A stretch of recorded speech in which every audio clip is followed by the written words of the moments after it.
Mads, Ay, hello po.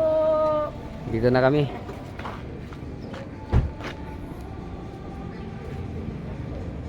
Yan na yan si Boy. Dito ang diretsyon nila eh. Pare di ko.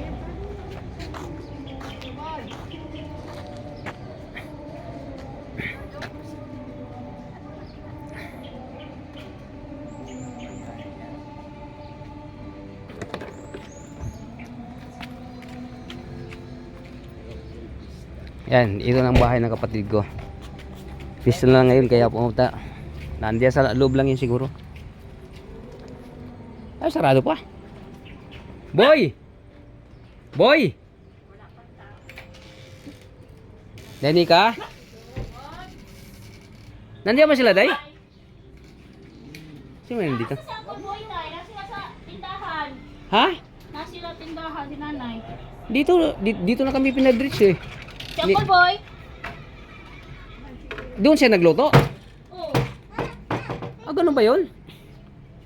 Anong gagawin namin? Punta kami doon. Okay lang dito sila ko.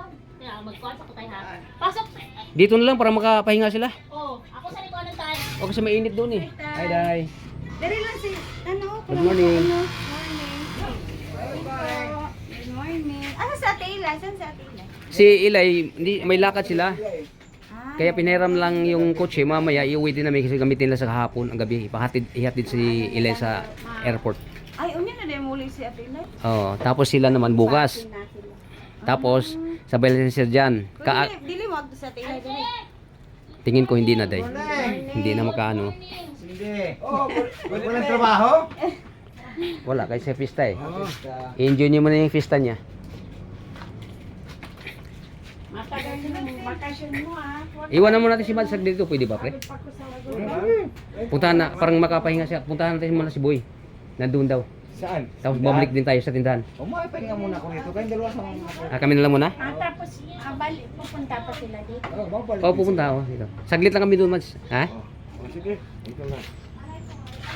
Tika. Maghanap. Dito, relax ka muna, pre. Hitin ka muna. Kung aeroplano, apakan mo. Kung maapakan rin yung plano, baka masagasaan ka niyan. Oo, masagasaan ka niyan. Diyan muna, pre. Sige na, sige na. Tayo niyo ako, saglit lang.